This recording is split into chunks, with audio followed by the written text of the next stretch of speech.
and welcome to Crowvane Manor. Wherever you are, and whatever kind of night it's been, you've come to the right place to slow down. Let the world go quiet for a while. Out here, none of it needs your attention. Many of you return to these rooms night after night, and I'm grateful for that. There's a reason you keep coming back. The stories kept inside these walls aren't quite like the ones you'll hear anywhere else.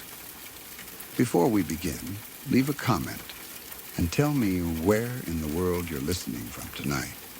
I always enjoy reading them.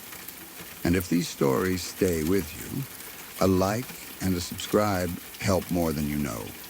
Now get comfortable, breathe slow, and let's open the door together.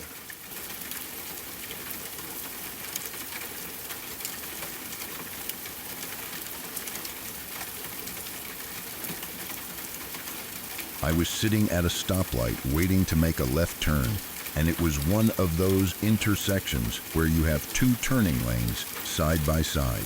I was in the inner lane, the one closest to the center, and there was another car next to me in the outer turning lane.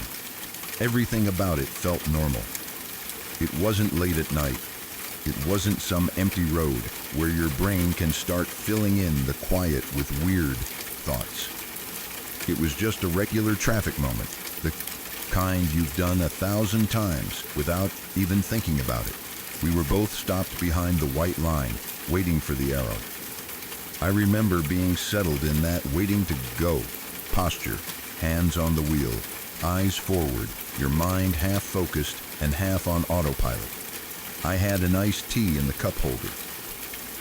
That detail matters, because later it becomes the thing that makes the whole experience feel physically real, like it wasn't just something in your head.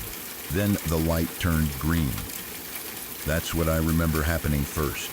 The arrow turns green, you start to roll forward, and the car beside you moves too. In the inner lane, you begin your left turn like normal, expecting the other car to turn in their lane like normal. It's an easy routine. Your brain doesn't treat it as danger because it's a controlled turn with traffic rules and clear lanes. But as I started turning, the car in the outer lane did something completely wrong. Instead of making a normal left turn, they sped up and tried to make a U-turn, a fast U-turn, right there in the turn lanes. The kind of move that makes no sense and immediately puts you on high alert because it's unpredictable. And then they lost control. In a split second, it looked like they were about to slam into me. That was the moment my body went into pure reaction mode. There's no calm thought process. There's no careful planning. It's just the full physical rush of bracing for impact. I honked hard, slammed the brakes, and tightened up, trying to minimize whatever collision was coming. You know that feeling when you know you're about to be hit and you can't stop it? It's like your entire body tries to prepare itself in 1 second. Everything tenses. Your stomach drops. Time feels weird and stretched. And right then, I felt something cold splash onto me. It was the iced tea. The cup must have tipped or jolted because I felt that cold, wet hit from the cup holder area. It was such a normal sensation in the middle of something abnormal that it almost grounded me for a second. Cold liquid, sticky, real. I looked down. Tea was spilled. When I looked up again, expecting to see the other car crashing into me, or at least to be in the middle of the turn, the world was reset. The light was still red. My car was still sitting behind the white line like I had never moved. The other car was still there too, next to me in the outer lane, also waiting behind the line, like nothing had happened, like the last few seconds didn't exist. And my body still felt like it had just been through it. The adrenaline, the tightness, the shock, the tea spilled all over, that was still real. I remember staring forward, confused in a way that made my brain feel like it was skipping. Because my eyes were telling me I was still waiting at a red light, but my body had just lived through a near crash. I didn't feel like I imagined it. I felt like I had just been in motion, braking, honking, bracing. And the T in my lap or on the console was proof that something physical had happened. Something had jolted the car hard enough to spill it. Then the light turned green again. And this time I didn't press the gas. I just sat there, frozen, watching the other car like I didn't trust reality anymore. And sure enough, the moment the light went green, that car did the exact same reckless move. They sped up and attempted the U-turn again. And they almost hit the inner cement island while trying to correct it. Seeing that happen while I was still stopped behind the line was like having a nightmare repeat itself, except now I was watching it from a safe distance. It confirmed that the danger was real, that the driver was actually going to do something stupid. But it also made what happened to me even harder to understand, because the first time I saw it, I swear I was already in the turn and about to be hit. I waited, heart pounding, watching them struggle and correct. Then I looked down again and saw the T, spilled all over, sticky and cold, like a mess left behind by something that shouldn't have happened if I never moved. That's the part that messed with my head for days. Because if it had only been in my mind, if it had been a moment of zoning out or imagining the worst-case scenario, why would the T be spilled? If I was just sitting still at a red light the whole time, what caused that sudden cold splash? What caused my body to feel like it had just slammed brakes in motion? Why was the whole scene so vivid and so specific that it replayed in real time, right afterward? Even trying to be logical, it's hard to land on a clean explanation. Stress and anxiety can cause vivid, flash thoughts, sure, but the physical spill makes it feel like more than a thought. A small car lurch can spill a drink, sure, but it doesn't explain the full sequence you experienced, the sense of moving, turning, honking, braking, and then snapping back to the red light like a rewind.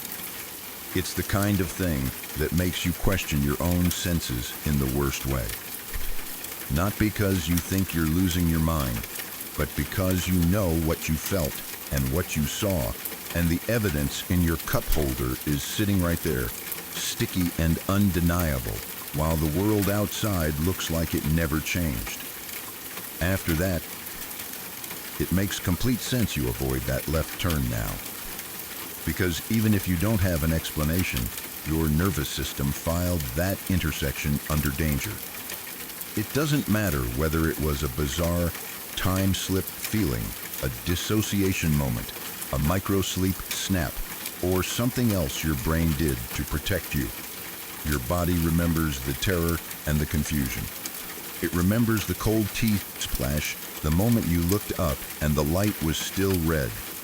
And honestly, the fact that you didn't press the gas the second time probably saved you from an actual crash. Whether what happened first was a warning, a glitch, a split-second mental preview, or just a freak combination of perception and timing, the end result was the same. You hesitated, and you watched the other car pull the exact same dangerous move. That would freak anyone out. A normal close call is scary, but it makes sense. This didn't make sense. It left you with a physical mess and no clean timeline for how it happened. And that's why it stuck with you for days and changed your driving habits. Because once you experience something that feels like reality briefly rewound itself, especially with a near crash attached, you don't just shrug and forget it. You reroute your life around it.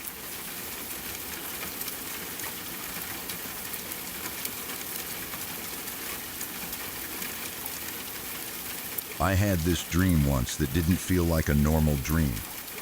You know how most dreams have that blurry, mixed up quality where the details change the second you try to hold them? This wasn't like that. This one felt clear, heavy, and real, in a way that made my stomach sink even while I was still asleep. It had that sharp emotional weight that makes you feel like you're watching something instead of imagining it. Like your brain isn't creating a story so much as receiving one. In the dream, my best friend and her boyfriend were standing in front of a stretcher. It wasn't a vague hospital vibe. It was specific enough that I could picture the scene. The stretcher there, them positioned beside it, like they had just been told something and didn't know what to do with it. That horrible stillness people have when they're dealing with death. On the stretcher was a man wearing dirty, bloody clothes. The clothes were messy and stained, like he'd been in an accident or dragged through something, and the whole image had this grim realism to it that made me feel sick. But the strangest part was that I couldn't see who the man was. It was like my dream kept that one detail just out of reach. I could see the clothes, I could see the stretcher, I could feel the sadness, but the face wasn't clear. It wasn't like a blank space. It was more like my mind refused to let it focus, like the identity was hidden on purpose. Then my best friend and her boyfriend turned to me at the same time. They looked straight at me, like they were addressing me directly, and they said, "Larry died." The way they said it hit me like a punch. It wasn't casual. It was devastating. The kind of line that carries finality. The kind of line that doesn't belong in a dream, unless your brain is trying to prepare you for grief. In the dream, the sadness was so intense that it didn't stay inside the dream.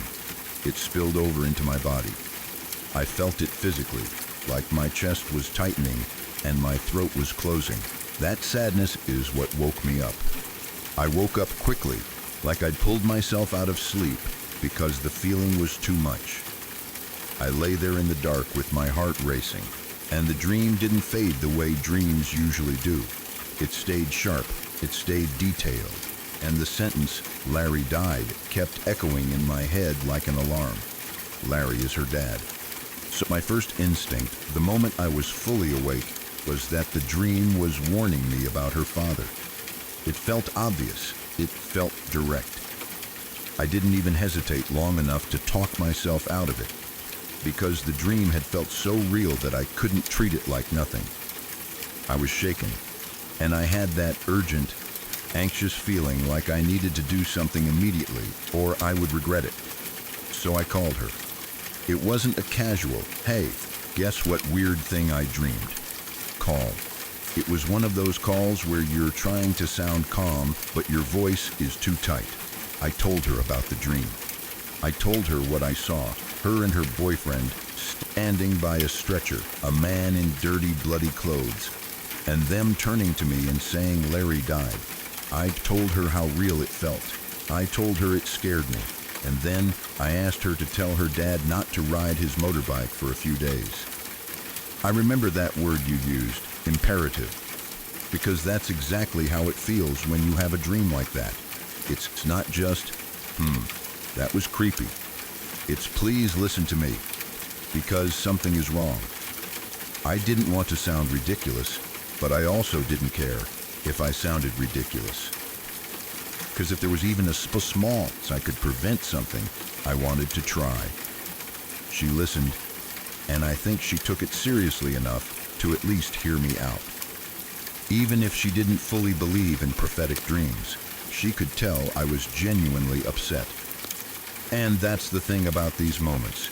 You don't call someone and ask them to change their behavior because of a dream, unless the dream hits you in a way you can't shake. It's not something you do lightly. Then the next day, the real world answered in the worst possible way. But it wasn't her dad. Her boyfriend's best friend was also named Larry. A different Larry, not her father, but someone in their circle, someone close enough to matter. And that Larry crashed his truck. He broke so many bones, and he died. When she told me, it was like my body went cold, because the name matched, the death matched, the violent accident energy matched. Even the image of dirty, bloody clothes on a stretcher suddenly felt horrifyingly fitting. The only part that didn't match was who I assumed it was. She said something like, "Just like your dream," and I can imagine exactly how that would sounded coming through the phone. Not said as a joke, but said with that stunned tone people get when something doesn't feel like coincidence anymore. Because now it wasn't just you being scared by a dream. Something had actually happened, and it lined up in a way that made it hard to shrug off. That's the part that really freaked you out, and I completely get why. Because your brain had locked onto the wrong Larry. You were convinced it was her dad, because that's the Larry you knew as Larry. That was the name that meant something to you. That was the person your fear attached to. But the dream wasn't wrong about the name. It wasn't wrong about the death. It was wrong only in the way your waking mind interpreted it. And that kind of misfire is what makes it so unsettling. If the dream had been totally wrong, you'd shrug it off as anxiety or random dream nonsense. If the dream had been totally right, you'd be terrified for a different reason. But this was that worst middle ground, close enough to feel impossible, but not clear enough to prevent it. Like the dream delivered a message with just enough accuracy to prove itself afterward, but not enough clarity to save the right person. That leaves you with this sick feeling of helplessness, because you did what you could. You called, you warned, you acted.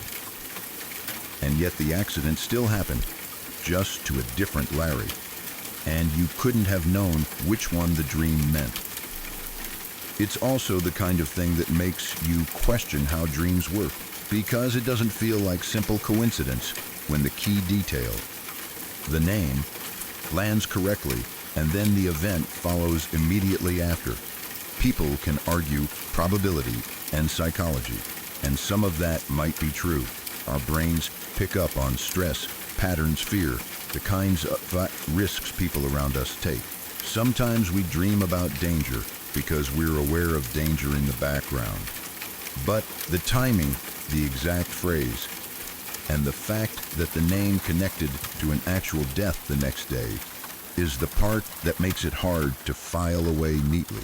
And the emotional part of it is even heavier because it isn't like the dream was exciting or dramatic. It was sad.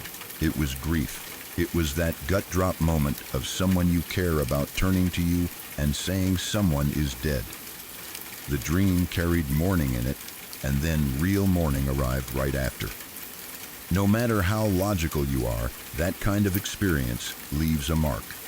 It doesn't make you claim you can predict the future every time you sleep, but it does make you respect that sometimes the mind does things we don't understand.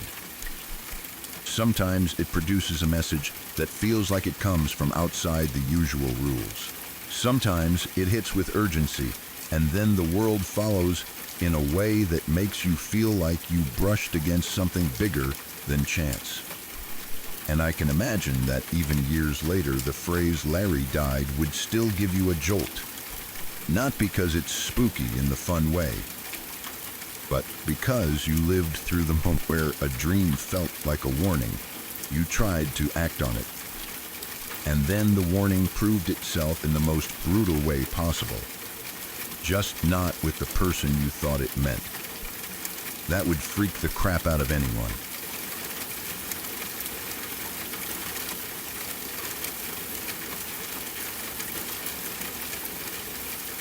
When I was about 12 or 13, my brothers and I spent a weekend at our dad's house.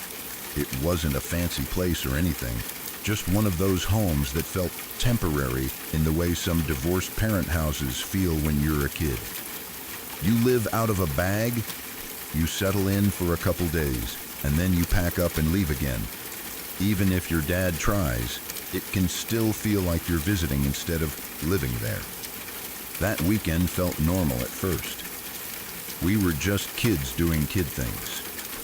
Eating whatever was around, messing about, staying up too late, and not thinking too hard about anything beyond what was on TV and who got the best spot in the room.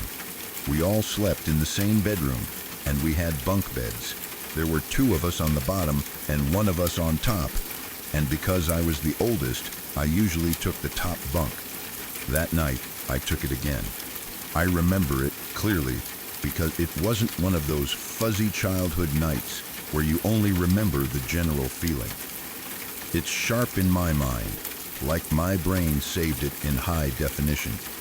The room was dark except for the light from the TV, and the air had that late night stillness you only notice when everyone else is asleep and you're the only one awake. My brothers were already asleep on the bottom bunk.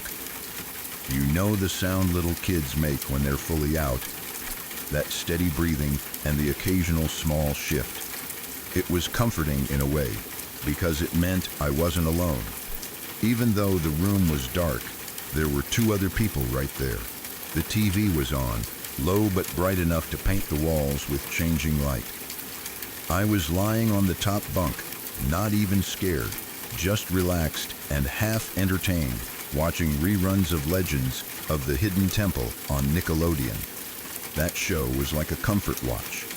It had that familiar music and that weird mix of adventure and cheesy set pieces, and it made the night feel normal. I wasn't thinking about ghosts. I wasn't thinking about paranormal stuff. I wasn't a superstitious kid. I believed in normal explanations for things. If someone told me a place was haunted, I would have rolled my eyes and said it was pipes or drafts or imagination. I wasn't hunting for signs. I was just a kid watching TV, waiting to get sleepy. Then the room changed. It didn't change in a way I could see right away. The first thing I noticed was the temperature. It got cold, fast. Not a gradual, it's nighttime and the heat kicked off kind of cold. It was like the air dropped out of nowhere, like the room turned into a fridge in seconds. My skin tightened, and I felt that instinctive little shiver that comes when your body senses something wrong. I remember thinking, that's weird, because it hadn't been cold a minute before. The house wasn't freezing. I had been comfortable. Along with the cold came a feeling, that creeping unease you can't really explain. It starts at the back of your mind like a small alarm, and then it spreads until it's in your chest and stomach. It's the feeling of being watched. The feeling that something is present in the room, even though you can't point to it. I lay there on the top bunk staring at the TV, but my attention was no longer on the show. The show kept playing, the bright colors and the theme music still there. But it felt distant suddenly, like it was happening in another world, and I was somewhere else. I remember my logical mind trying to fix it immediately. I tried to tell myself it was nothing. Maybe the heating had kicked off. Maybe the vent was blowing cold air. Maybe I was just getting tired and my brain was getting weird. That's how I always handled uncomfortable feelings. I would talk myself down. I would look for the normal cause so I could relax. But the cold and the unease didn't go away. They got heavier. And then, in the doorway of the room, something appeared. At first, it wasn't even the whole thing. It was just a hand. A hand on the top edge of the doorway. Like someone had reached up and placed their palm there. That detail is burned into me because it was such a clear, simple thing. A hand doesn't feel like a dream image. It feels real. It feels specific. I remember seeing it and feeling my whole body go still. My first thought was that it had to be my dad. Maybe he had woken up and was checking on us. Maybe he was just standing there for a second. But that thought didn't last long because the hand didn't look like it belonged to him, and the way it was placed was wrong. Too high, too deliberate.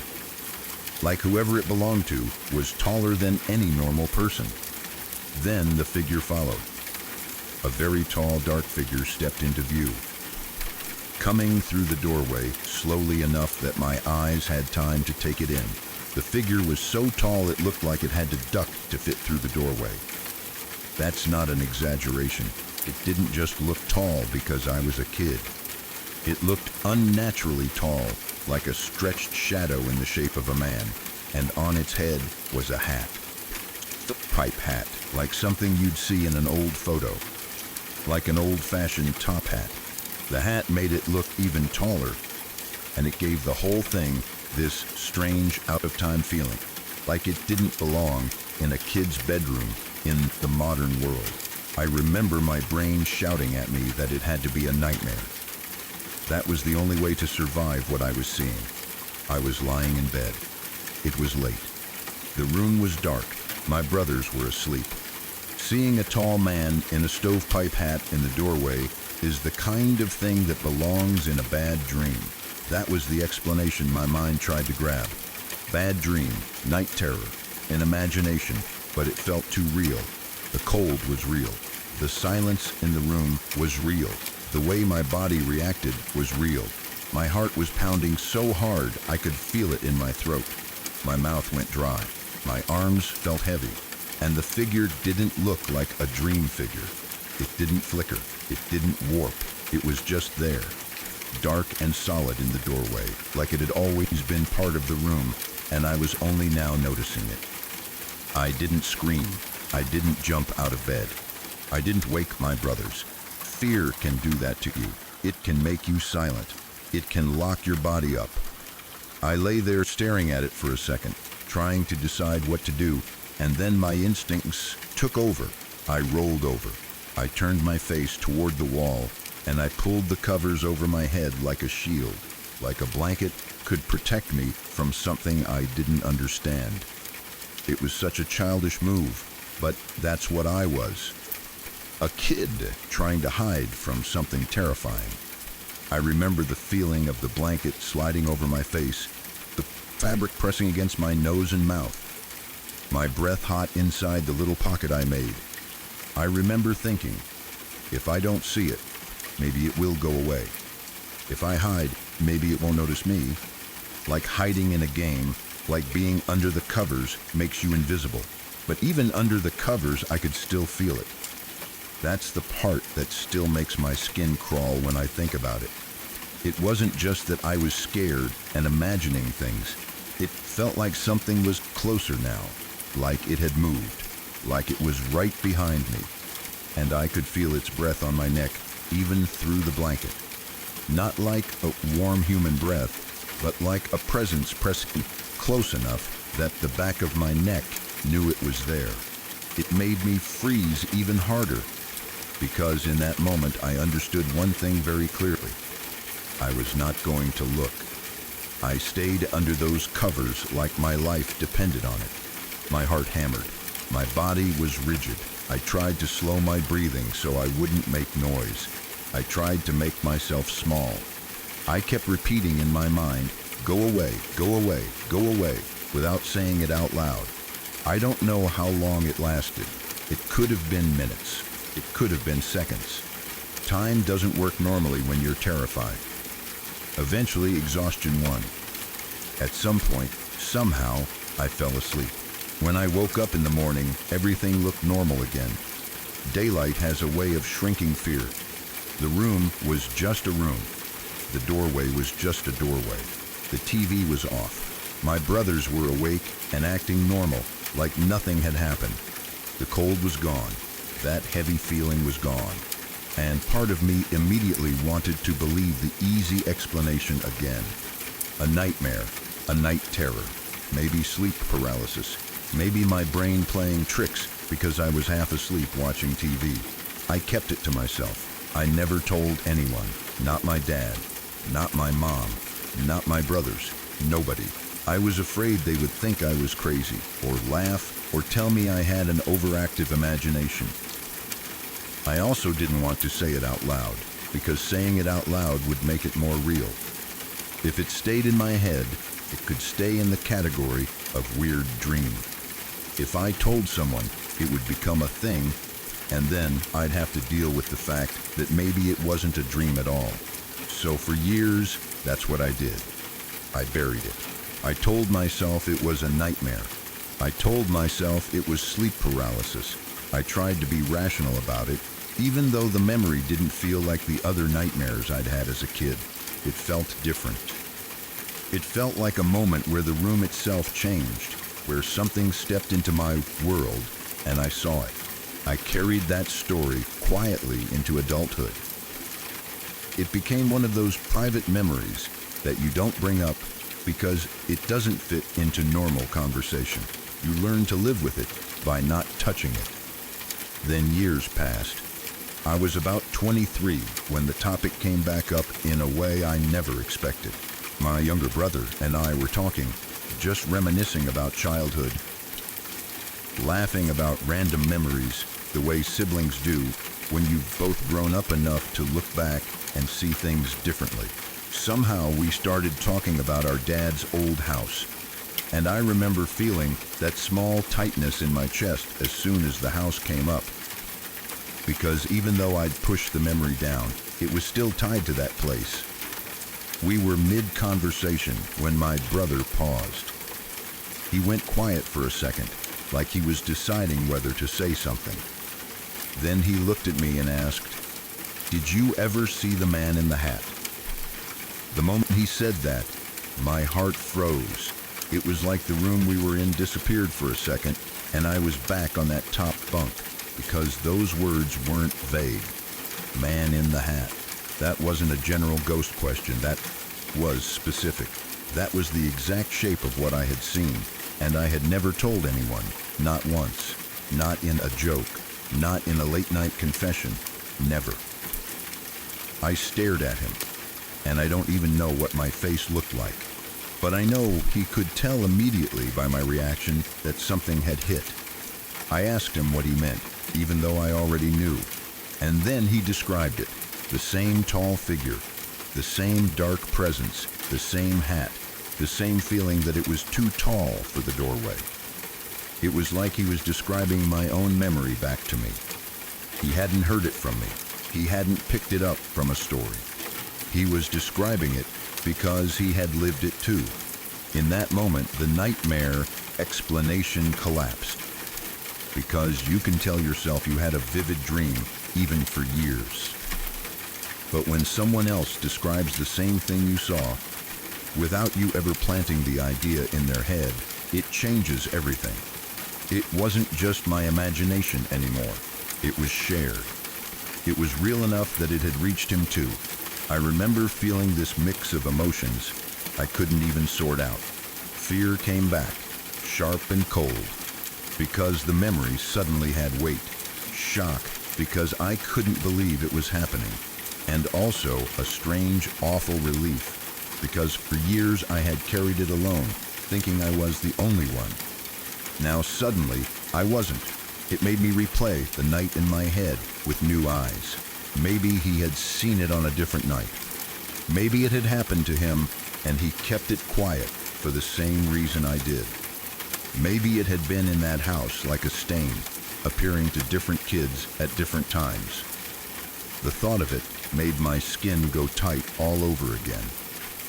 We talked about it for a while. We tried to be logical even then. We tried to consider sleep paralysis. We tried to consider the way kids influence each other. But the problem was we had never spoken about it as kids. There was no shared story we were building off. There was no remember that ghost conversation back then. We both kept it secret. And now we were discovering that the secret matched. Years passed again, and then another conversation happened that pushed it even further into the what the hell category. I was talking to my girlfriend's stepdad, and for some reason the subject came up, maybe because we were talking about scary experience or childhood fears. I ended up telling him about what happened to me and my brother. I didn't expect much from it. I figured he might say, "That's creepy," or "sounds like sleep paralysis," and then we'd move on. But as I described it, his face changed. He turned pale, proper pale, like the blood drained out of him. He wasn't laughing. He wasn't dismissing it. He looked genuinely shaken, like I had just said something that unlocked a door in his own memory. Then he told me that he and his brothers had experienced the same thing during their childhood in their old family home in Pennsylvania. Same kind of figure, same hat, same presence. That was the point where I felt my understanding of the world shift a little. Because now it wasn't just me and my brother. It wasn't just one house. It wasn't even one state or one country. It was another family, another set of brothers, another childhood home, and the same image. After that, my mind started trying to find patterns, because that's what minds do when they're confronted with something they can't explain. And the only pattern that stood out, the only thing that felt like a common thread between us and him, was the fact that we were boys, we had brothers, and we had troubled childhoods in different ways. The houses were different. The locations were different. The people were different. But the emotional environment was similar in that messy way that a lot of boys grow up in, where things aren't always stable, where fear and stress exist in the background, where you learn to swallow feelings and stay tough. That led you to a theory, and I understand why. You started thinking maybe it was some kind of entity that feeds on misery, that lingers near kids who are already struggling, that shows up in homes where the air feels heavy. Something that preys on the vulnerability of little boys who don't have the language or power to defend themselves. Something that doesn't need to physically harm you to leave a mark, because fear itself is the harm. I can't tell you for sure what it was, because nobody can.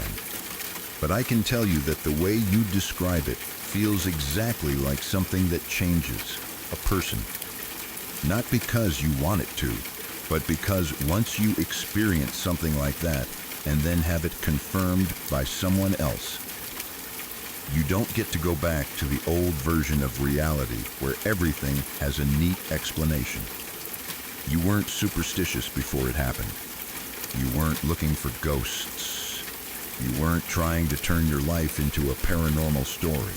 You were a kid watching Nickelodeon in a bunk bed room while your brothers slept, and the room turned ice cold, and a tall, dark figure in a stovepipe hat stepped into the doorway like it owned the space.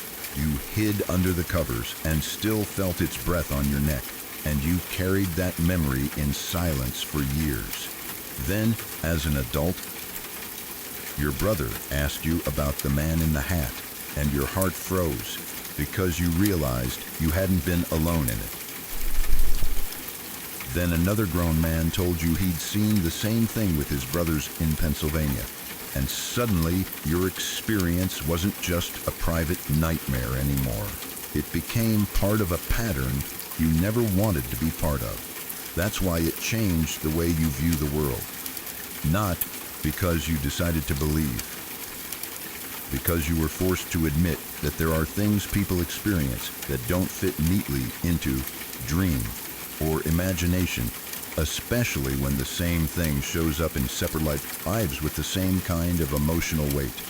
Now, when you look back at your childhood, that memory sits there like a crack in the wall.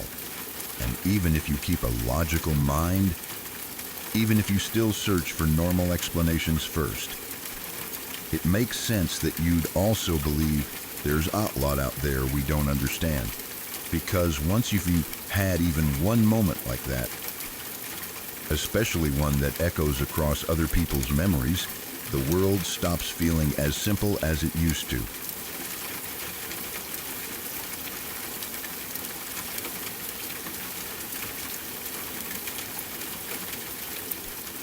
When I was a kid, I had a simple little job that I used to do every day without even thinking much about it. We had chickens in a hen house in the garden, and I would go out and check on them. It was one of those normal childhood routines that becomes part of life so completely that you never imagine it could turn into the kind of memory that stays with you forever. At the time, it was nothing special. The chickens needed checking, so I checked them. That was all. It didn't feel scary, and it didn't feel important. It was just part of living in that house. and helping out in the small ways kids do. It happened in winter, when everything already feels a little stranger once the sun goes down. Winter darkness always feels heavier than summer darkness. In summer, night can still feel alive, warm, and open. But winter nights are different. They feel deeper, colder. The dark seems to swallow more of the world. And even ordinary things can look wrong when snow is lying everywhere and the air is sharp enough to sting your face. That night, it was around 8 in the evening. That might not sound especially late to an adult, but when you're a kid in the middle of winter, 8 o'clock at night can feel like the middle of the night. It was already fully dark outside. The garden was covered in snow, and everything had that quiet winter feeling, the kind where sound seems muffled and the whole world feels still. Snow does that. It makes everything quieter. It softens the ground, the fences, the roofs, the trees. It makes even normal places feel a little unreal. I put my shoes on the way I always did. I wasn't nervous. I wasn't expecting anything. I wasn't creeping out there like I was entering some haunted place. I was just going to check the chickens in the hen house in our garden, something I had done so many times before that it was automatic. That's one of the reasons this memory has stayed with me so strongly. There was no buildup, no warning, no spooky feeling before it happened. It was just a normal moment that suddenly became something else. I went outside into the cold. I can still imagine the feeling of it. The way winter air hits you straight away the second you step out the door. Your skin tightens. Your breath comes out in front of you. The snow reflects what little light there is, so even though it's dark, the ground can still glow faintly. It's not bright enough to feel safe, but it's bright enough that shapes stand out in a strange way. The garden must have looked half lit and half swallowed by darkness, with patches of pale snow and deep black spaces where the shadows gathered. Everything went as usual at first. That's another detail I always come back to. Nothing seemed wrong. The garden was the garden. The hen house was where it always was. The snow was quiet underfoot. Maybe I could hear the small, normal sounds of night, or maybe it was completely still. Either way, it was ordinary up until the second it wasn't. Then I saw it. That moment is the part that has never left me. Even if the details around it soften with time, that one sight is burned into me. There was somebody standing in front of me in the dark. Or at least that was my first thought. Somebody. Because when you're a kid and you suddenly see a figure in your garden at night, your mind reaches for the most normal explanation first. A person, a stranger, somebody standing there. Even that is frightening enough. A grown person standing in the dark in front of you would be terrifying for any child. But almost immediately, that explanation began to fall apart, because the thing I was looking at did not feel like an ordinary person at all. I remember the feeling of my mind trying to make sense of it and failing. It was shaped like a figure, yes, but something about it was wrong from the start. And then the size of it really hit me. It was huge, not just tall in the way an adult seems tall to a child, but impossibly tall. I remember it as being almost 3 meters high. That is enormous. Even now, saying that out loud sounds unreal, which is part of why people never believed me. But that is exactly how it looked to me. It towered there in the darkness, in a way that made it feel less like a person and more like something that didn't belong in the world I knew. It wasn't just the height either. It was the presence of it, the way it occupied the space in front of me, the way it stood there in the snow and dark like it had always been there, and I had only just noticed it. And then there were its eyes, red, glowing red. That is the part people always get stuck on when I tell the story, because it sounds too much like something out of a film or a ghost story. But I can't change what I remember just because it sounds dramatic. The eyes were glowing red, and they were what made the figure feel truly wrong. If it had only been a tall shadow, maybe I could have convinced myself later that it was a trick of the light or a tree or something standing in the garden. But the eyes are what made it impossible to fit into a normal explanation in my head. They were there, looking from the darkness, and they carried this feeling that I still can't fully explain.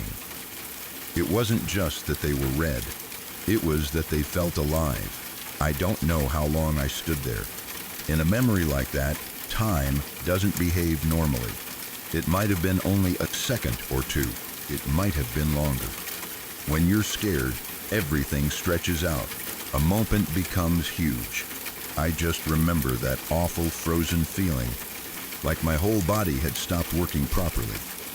I was a kid, outside in the snow, and there was this massive figure in front of me with glowing red eyes, and my mind had no idea what category to place it in. Fear like that is very physical. It doesn't stay in your head. It grabs your chest, your stomach, your legs. It makes your skin go cold in a way that has nothing to do with winter. I must have felt that drop in my whole body, that instant wave of panic where your senses narrow and all you want is to get away. A child's world is usually small and understandable. The garden is the garden. The chickens are the chickens. The house is safety. But in that moment, the garden stopped being familiar. It became the place where this thing was standing. I don't remember trying to approach it or make sense of it in the moment, because of course I didn't. I was a child. I saw something terrifying, and everything in me would have screamed to get back inside. That's one of the cruel parts of memories like this. You don't stand there calmly taking notes. You react. You survive the moment. Later, people question the details, but fear doesn't make you scientific. It makes you desperate. I must have run back to the house, or at least gotten inside as fast as I could. I can imagine the rush of getting through the door, the warmth of the house feeling wrong because my body was still full of cold fear, the words tumbling out fast as I tried to tell my parents what I had seen. That's what kids do. They run to adults because adults are supposed to explain the world. Adults are supposed to listen and tell you what happened and make it make sense. So I told my parents, and nobody believed me. That part probably hurt almost as much as the original fear. When you're a child and you experience something that frightens you that deeply, you need someone to take you seriously. Even if they don't fully believe in monsters or ghosts or whatever you think you saw, you want them to at least believe that you were scared, that something happened to you, that you are not just making it up for attention. But until this day, nobody believes me. That says a lot. It means the story never got to settle into family history as a strange event. Instead, it stayed with me alone. Something I carried while other people dismissed it. And when a memory gets treated that way, it often grows heavier over time, not lighter, because it stays unresolved. You don't get to share it fully. You don't get the comfort of people saying, "That's creepy," or "I believe you saw something." Instead, you get the silent suggestion that maybe you imagined it. Maybe your eyes played tricks on you. Maybe you were just a kid frightened by winter shadows. And I understand why people would say that. I do. Children misread things in the dark all the time. Snow reflects light strangely. Trees and fence posts can look like people. Fear can fill in details that aren't there. I am not stupid, and I've had years to think about every possible logical explanation. I know how memory can be unreliable. I know a dark garden can distort size and distance. I know red light from somewhere can reflect in odd ways. I know all of that. But even knowing all of that, the memory still refuses to flatten into something harmless. It doesn't feel like a fence post memory. It doesn't feel like a my imagination got away from me memory. It feels like I saw something standing there, something too tall, too wrong, too clear in its shape and its glowing eyes to be shrugged off that easily. That's the part that has stayed with me over the years. Not just fear, but certainty. The feeling that whatever it was not normal. Then, a few years ago, something happened that made the whole memory even stranger. I found out that the previous owner of our house had committed suicide in the exact same place in our garden years before we moved in. That detail hit me hard. Not because it suddenly proved anything, because of course it didn't. Finding out that someone died there does not automatically mean the thing I saw was supernatural. But it changed the emotional shape of the memory. Suddenly, that patch of garden wasn't just the place where I saw something strange as a child. It became a place with history, a place where something tragic had happened. A place where someone's life had ended before my family ever arrived there. And once you saw something like that, it becomes impossible not to look back through that lens. I started thinking about the garden differently. About the exact place where I saw the figure. About the timing of everything. About the heavy wrongness of the site itself. I wondered whether there had always been something unsettled about that area, and I was the only one who happened to see it. I wondered if children are more open to that kind of thing, or just more vulnerable to it. I wondered whether what I saw had anything to do with the man who had died there, or whether the connection was simply a terrible coincidence. The truth is, I still don't know. Maybe it was a trick of darkness and fear, and the later discovery about the previous owner just gave the story extra weight in my mind. That is possible. I try to be honest about that. I don't want to pretend certainty where I don't have it. But at the same time, I can't pretend the connection means nothing to me either.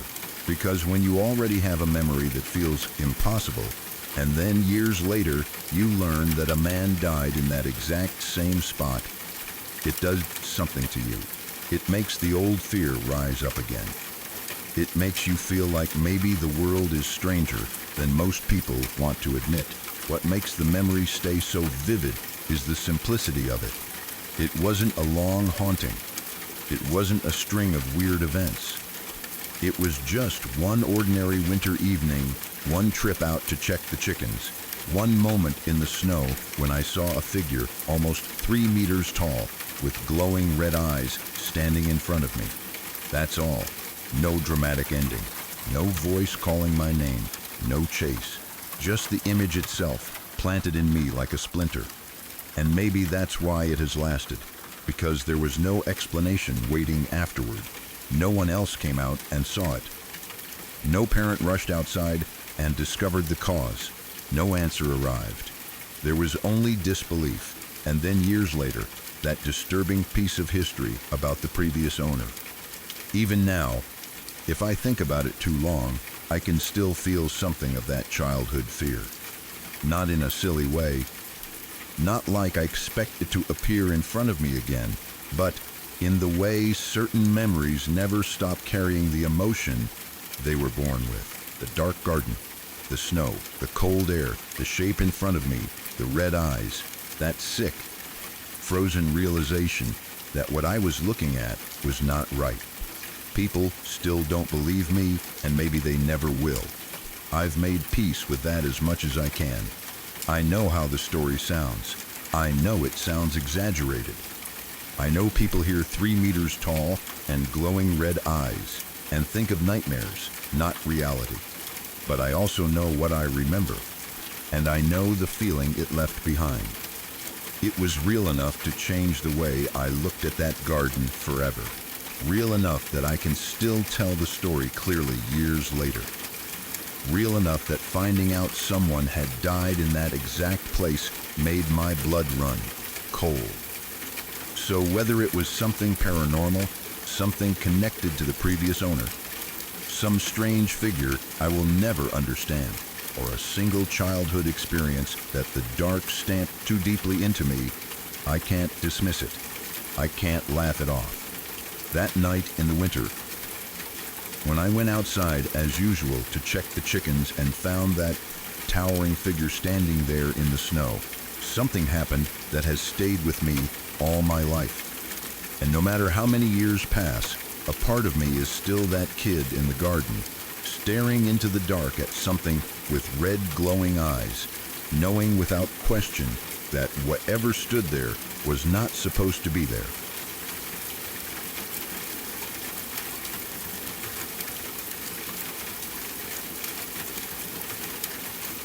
It wasn't what I saw that stuck with me. It was what I heard. I lived down the street from our town cemetery, close enough that it was just part of the landscape of my life. It wasn't some far-off spooky place you only visited on Halloween. It was just there, down the road, behind whatever fence or entrance it had, sitting quietly like it always had. When you grow up that close to a cemetery, you don't automatically treat it like a horror movie set. You get used to it. It becomes normal in a weird way. In the daytime, it can even feel peaceful.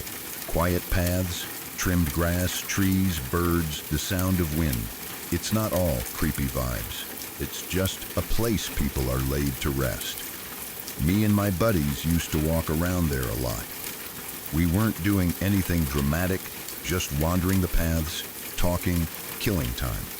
Sometimes you'd see a car inside the cemetery, usually someone visiting or a worker doing maintenance, but most of the time it was empty. That was actually part of the reason it was a good place to walk around. No crowds, no noise, just a quiet space where you could wander and feel like you had the whole place to yourselves. One day, it was me and 3 of my friends, 4 of us total. We were walking up a small hill inside the cemetery on one of the paved roads or paths that curved through it. I remember that detail because the shape of the place matters. We weren't squeezed between rows of headstones. We weren't brushing past trees. We were out in the open, on the road, walking uphill, talking like normal. The atmosphere felt ordinary at first, that kind of casual, we've done this a million times mood. Nothing in the air felt like warning. No weird silence, no sudden cold, no feeling like we were being watched. Just 4 friends walking and chatting, probably laughing at something, probably not thinking about anything paranormal at all. Then the sound happened. It was a knocking sound, exactly like someone knocking on a door. Not a faint tap, not a distant echo. It was loud and close, like it happened just a few feet away from us. And it wasn't just one knock either. It was that specific pattern your brain recognizes immediately because you've heard it your whole life. Knock, knock, knock. 3 sharp knocks, close together, like somebody standing right beside you and rapping on wood with purpose. The instant it happened, all 4 of us stopped. It's strange how quickly your body reacts to sound when it's wrong. Before your mind even starts asking questions, your muscles tighten and your attention snaps into place. That knock pattern is such a human sound. It carries intention, it carries presence. Even if you don't see anyone, the sound alone makes you feel like someone is right there. And then it was gone. No follow-up, no extra tapping, no footsteps, no voice. Just those 3 knocks, loud and close, and then nothing, like someone had knocked on an invisible door and vanished. For a second, I think we all just stood there staring at each other, trying to confirm reality. Because the first instinct in a moment like that is to assume one of your friends did it. People prank each other. People make noises to scare each other. If you're in a cemetery, that's exactly the kind of place someone might try to mess around. So I looked at my friends, and we all immediately started asking the same question at the same time. Was that you? Did you do that? Who knocked? And every single one of them said no. Not in a joking way. Not with a grin like they were trying to hide it. They looked just as confused as I was. They were genuinely startled. You could see it in their faces. That quick mix of what the hell and I don't like this. And the thing was, even if one of them had wanted to prank us, they couldn't have. The sound was too close and too sudden, and our positions didn't make sense for it. We were walking together, close enough to see each other's hands. No one had stepped away. No one had run up to a tree and knocked and sprinted back. It happened right beside us, and we were all in the open. We were in the middle of the road.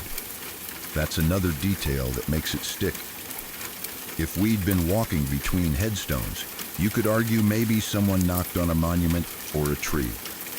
If we'd been near a building, you could argue maybe someone was inside. But we weren't near anything like that. The closest tree or grave was 15 to 20 feet away. Far enough that, even if someone had knocked on something over there, the sound wouldn't have felt like it was right next to our ears. It would have felt slightly distant. It would have had a direction. This knock didn't. It felt like it happened right beside us, in the air, where there was nothing to knock on. We all started looking around. Our eyes went everywhere at once, scanning the cemetery like we expected to see someone standing nearby. But there was no one, no person stepping out from behind a headstone, no kid trying to scare us, no worker, no random stranger, nothing. We looked toward the houses around the cemetery too, because sometimes sound travels in weird ways. Maybe someone near the edge of the cemetery had been knocking on something and it echoed. Maybe a car door slammed in a way that sounded like knocking. Maybe someone was doing construction. So we stared out toward the nearby houses, searching for any sign of someone outside, any movement, any clue. No one was outside. The street beyond the cemetery looked normal and still. The cemetery itself was quiet. There were no cars near us, no people near us, no obvious source. And after those 3 knocks, the world went back to its normal cemetery silence, which somehow felt worse, because it was like the sound had never happened at all. We stood there for a moment longer, each of us waiting for it to repeat, because part of your brain expects a pattern. If it's an animal, it'll make another noise. If it's a person, they'll move or speak or laugh. If it's something mechanical, it'll continue. But nothing came. Just that one burst. Knock, knock, knock. And the fact that all 4 of us heard it is what makes it hard to dismiss. If I'd been alone, I could have convinced myself it was my brain misfiring, or a weird echo, or something settling. But when you hear something like that with 3 other people, and you all react at the exact same time, it becomes a shared memory, a confirmed moment, a thing you can't easily rewrite later. It also didn't feel like a distant sound that carried toward us. It felt local, immediate, like it was right there. Eventually, we kept walking, because what else do? You're not going to stand there forever. But the mood changed after that. The casual vibe was gone. We were quieter. We kept glancing around. We made jokes that weren't really jokes. The kind people make when they're trying to cover up how unsettled they are. We stayed closer together. We moved, like we suddenly remembered where we were. Like the cemetery had stopped being just a place to walk and turned into a place with edges we didn't understand. I remember thinking about all the possible explanations, and none of them felt right. A bird pecking? Too loud, too perfect, too close. A branch snapping? Wrong sound. A car door? Wrong rhythm. And there were no cars near us. Someone knocking on a nearby house door? Too far. And the houses didn't line up with how close it sounded. Someone messing with us? There was nowhere for them to be without us seeing them. And none of my friends could have done it without revealing themselves. And the strangest part was that it didn't escalate. It didn't turn into a full haunting. No voices, no figures, no footsteps chasing us. It was just that one moment, like the cemetery itself made a single noise to remind us that we didn't fully understand the space we were wandering through. Even now, the reason it still creeps me out isn't because I believe it was definitely paranormal. It's because I can't explain it. It sits in that uncomfortable category of, this happened, multiple people witnessed it, and the normal explanations don't match the feeling of it. And that's often worse than a clear, scary story, because it leaves your brain with nothing to put a lid on. It was just one loud knock, knock, knock, only a few feet away, and then nothing at all. And it's stuck with me ever since, because even after all this time, I still don't know what could have made that sound.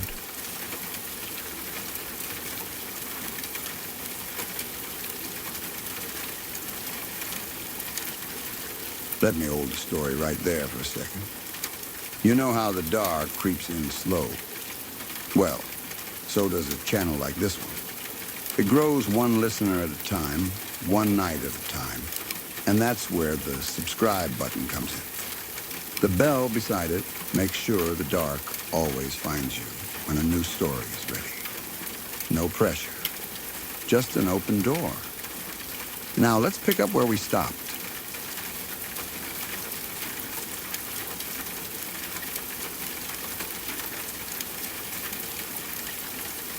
Emma, start this the same way you did, because it matters to the way the whole thing feels.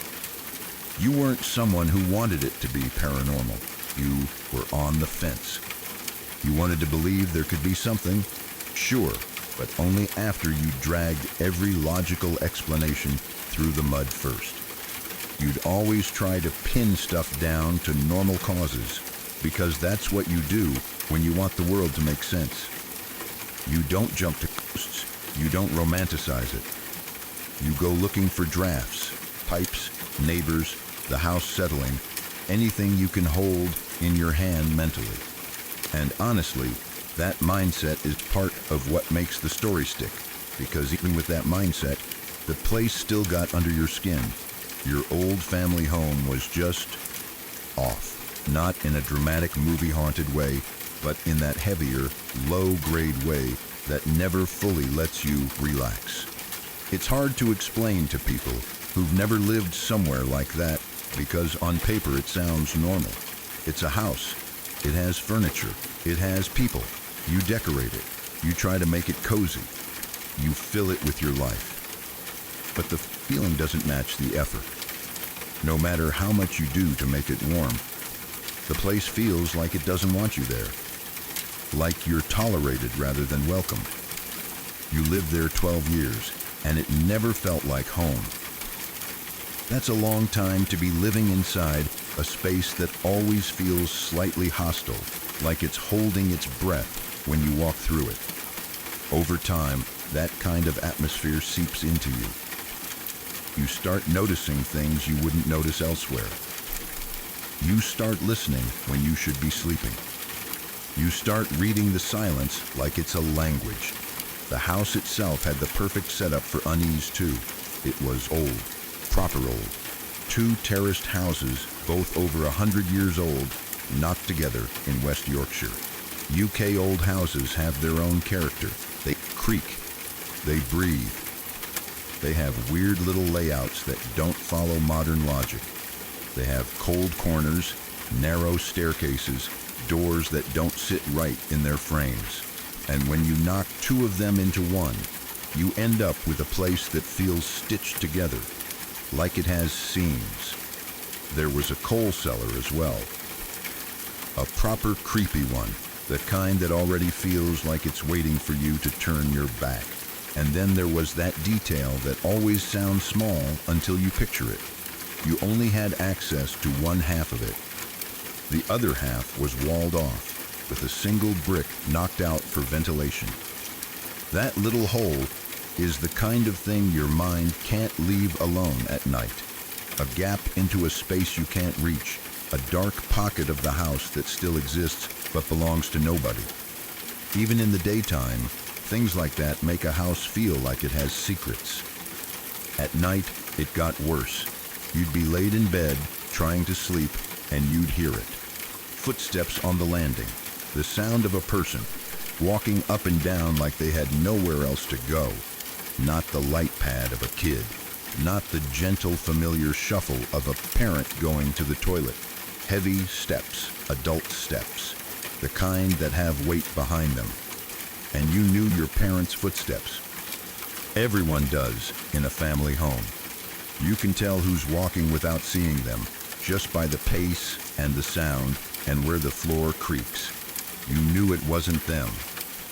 You knew it wasn't your younger sisters either, because it was too heavy, too steady, too deliberate. The footsteps would move along the landing from the top of the stairs, then stop outside your room. That stopping part is the part that makes your stomach tighten even now, because it adds intention. It doesn't feel like random house noise when it stops outside your door. It feels like someone choosing to be there, like they're listening, like they're waiting. Then it would walk back along the landing, up and down, like a loop, like a routine. You'd lie there, wide awake, trying to convince yourself it was something normal. Maybe the floorboards were settling. Maybe it was the heating. Maybe it was a neighbor, and the sound was carrying weird through the walls. But you'd also do that thing everyone does when they're trying to disprove their fear. You'd listen for the details, the rhythm, the location, the stopping point. And the more you listened, the more it sounded like an actual person walking a path. What made it creepier was that you could never see a shadow under your door. If someone was standing right there, even with the light situation being what it was, you'd expect some sign, a faint shift, a darker patch, something, but you'd hear the stop and then nothing, just absence. On top of that, there were other things. Voices, bangs in other rooms when nobody else was in. And you weren't someone who slapped the haunted label on every noise. You were careful about that. You knew the difference between your neighbors moving around and something coming from your own rooms. You knew what the house settling sounded like. The random crack of timber cooling down, the occasional pop of plumbing. This wasn't that. This was the kind of noise that sounded like activity, like the house was being used when it shouldn't have been. Still, you lived with it, because what else can you do? You were a kid. It's your family home. You don't get to choose. You adjust to the weirdness until it becomes part of the background. The heavy air, the unwelcome vibe, the footsteps that show up when you're trying to sleep. Then, the scariest thing happened, and it wasn't in the dead of night with you alone. It happened when you weren't even in that hyper-alert state. It happened when you were just doing something normal. It was not long after you got your first family dog. That's important because dogs change the energy in a home. They fill spaces. They make the house feel more alive. They also react to things humans ignore. They notice sounds before you do. They notice movement. They notice shifts. And because you'd just gotten him, you were still learning his personality, his normal bark, his normal reactions, what vibing looked like for him versus what something is wrong looked like. That night, you were in the living room with your dad watching TV. Normal father and kid moment, just chilling. The kind of moment where you expect nothing. The dog was sprawled by the radiator under the front window, comfortable, relaxed, probably half asleep. The room felt safe because your dad was there, and because the TV was on, and because nothing about the moment felt haunted or intense. The layout of the downstairs mattered too. Because the two houses knocked together setup meant that the downstairs formed a loop. One half of the lower floor was the living room. The other half was the kitchen and dining area. There were entrance doors for both halves at the front and the back. You could literally walk a full circle around the downstairs, passing both external doors. It wasn't a straight, simple layout. It was a connected loop with multiple exit points, and that means if a door opens or slams, the sound and vibration can travel in a way you can't ignore. It also means if someone is inside, there are only so many ways they can move through the space without being heard. You and your dad were watching TV when it happened. An almighty bang, the kind of bang that makes your whole body flinch before your brain identifies it. It wasn't a gentle thud. It was violent enough that you immediately knew it came from a door.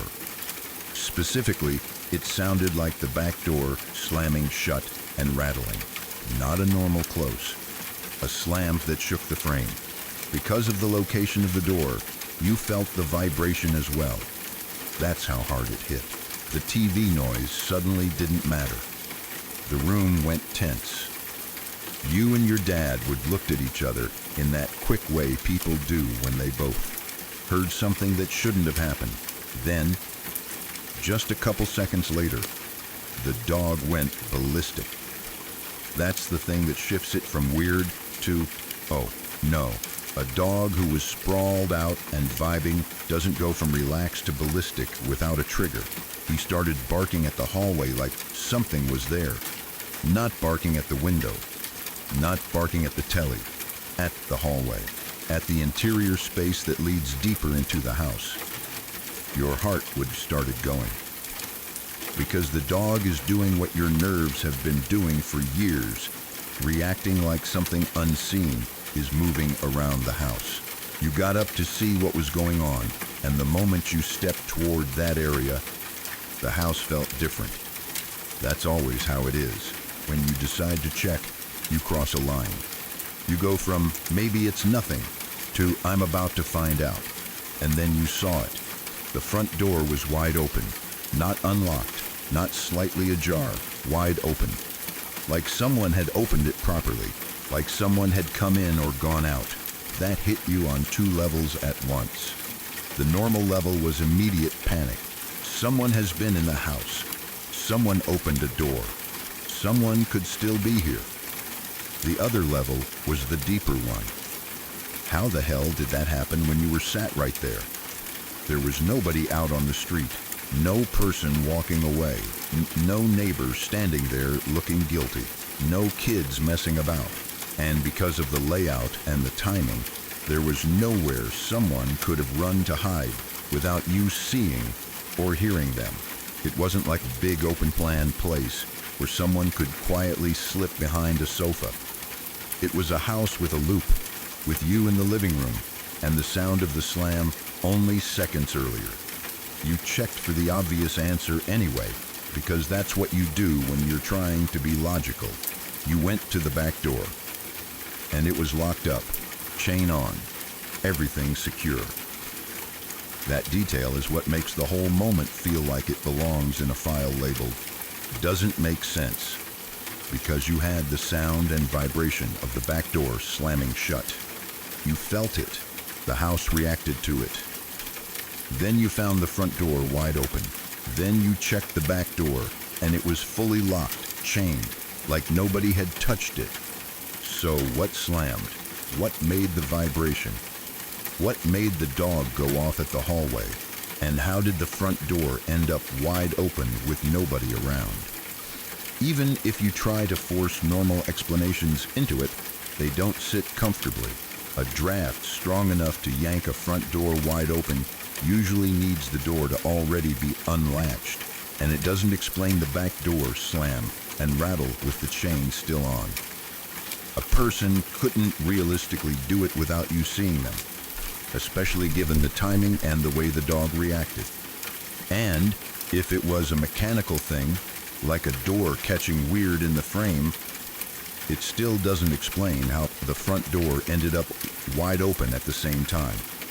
What you're left with is exactly what you said, the kind of event that creeps you out for a long while and makes you refuse to be home alone.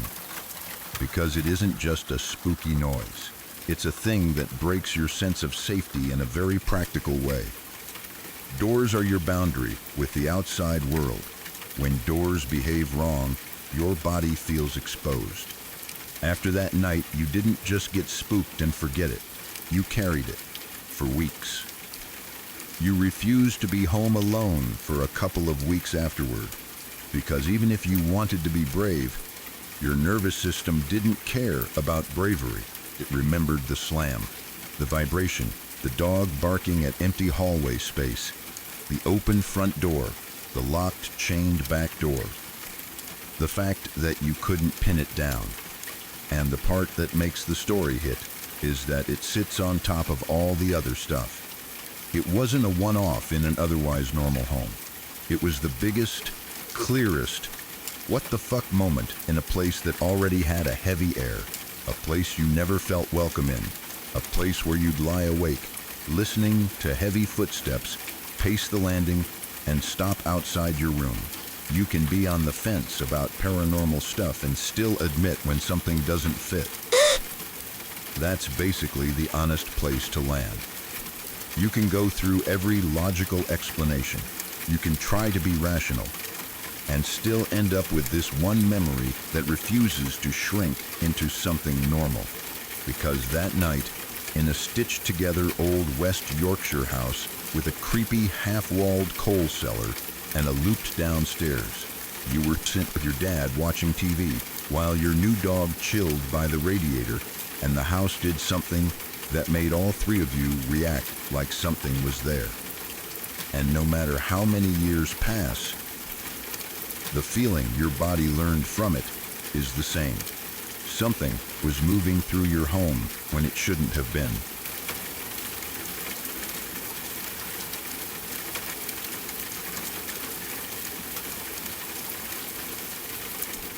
I used to rent a place that was only about 50 yards away from a graveyard. Not down the street away, not somewhere in the neighborhood away. It was right there, close enough that if you stood outside at night, you could see the dark shape of it and the line of stones if the moon or a streetlight hit the right angle, close enough that the wind seemed to come from that direction more often than not, and close enough that even if you tried to ignore it, your brain still knew what was nearby. Yeah, I know what you're thinking, because everyone thinks the same thing when you say it out loud. They either laugh and act like it's no big deal, or they give you that look like, why would you do that? Like you voluntarily moved next to the one place every horror movie uses as a warning sign. The truth is, when I first moved in, I didn't feel like I was walking into some haunted story. It was just a rental. It was what I could afford, and it was in a location that worked for me. During the day, the graveyard wasn't even that scary. In daylight, graveyards can look almost peaceful. The grass is cut. The stones are still. Sometimes you see flowers. Sometimes you see a family visiting quietly. It's not like the movies. Not at first. The creepiest part is honestly just your own imagination, because you know what it represents. You know what's under the ground. You know what it means. And that knowledge follows you even when you're trying to treat it like any other landmark. At night, though, it was different. Not because I saw things moving out there, not because I heard voices or saw lights or anything obvious like that. It was different in a quieter way. The area got darker than other places I'd lived. The air felt heavier sometimes, like the night had more weight. Sounds traveled in strange ways. A dog barking somewhere far away could sound like it was right outside. The rustle of wind against a fence could sound like footsteps if you were already on edge. And even though I didn't want to admit it, I think part of me started sleeping differently the moment I really noticed how close that graveyard was. It didn't start with some big dramatic event. It started with a feeling. I would be in bed, half asleep, in that in-between state where you're not fully dreaming, but you're not fully awake either. The room would be dark. The kind of dark where you can still make out the outline of furniture, but nothing has detail. Maybe a little light would come through the curtains from a street lamp or a passing car, and the shadows would shift gently across the walls. My body would be relaxed, heavy, sinking into the mattress. Then, out of nowhere, I would get this strong sensation that someone was standing at the foot of my bed. Not like a thought, not like, what if someone is there? It was more like an instinct, like my body suddenly knew something before my brain could catch up. The hair on my arms would lift. My stomach would tighten. The air in the room would feel different, like it had been disturbed. And it wasn't just that I felt watched. It was very specific. It was the foot end, like there was a presence right there, close enough that if I opened my eyes, I would see a shape standing over me. Most nights when that happened, I didn't fully wake up. I would float in that half-dream state and feel it, and then the feeling would blur into sleep. In the morning, I'd wake up with this unsettled, uncomfortable residue, the way you wake up after a bad dream and you can't remember the details, but your body still feels anxious. I would tell myself it was just a dream. It had to be. People have weird sleep stuff all the time. Your brain does strange things when you're tired. I'd heard of sleep paralysis and hypnagogic hallucinations. Those moments where your mind can create a sense of presence in the room. I didn't want to start building a haunted narrative in my head. I didn't want to become the person who blames every creak in the house on ghosts. So every morning, I'd brush it off. I'd go about my day. I'd make coffee, get dressed, do what I needed to do. Sometimes I'd think about it later, in a quieter moment, and feel my skin prickle again. But I kept telling myself it was nothing, just a dream, just stress, just my subconscious messing with me because of the graveyard nearby. The problem was, it kept happening. Not every night, but enough that it started to feel like a pattern. Enough that I would occasionally dread going to sleep, even if I didn't admit it to anyone. Enough that when I lay in bed and the room got quiet, I'd find myself automatically aware of the foot of the bed, almost checking that empty space without even moving my head. And then one night it happened again, except this time it felt different. It wasn't just a presence. It wasn't just the eerie feeling of someone standing there. This time it felt threatening. That's the only word that really fits. The feeling didn't just make me uneasy. It made me feel like I was in danger, like whatever was there wasn't neutral or curious or harmless. It was like my body picked up on hostility in the room.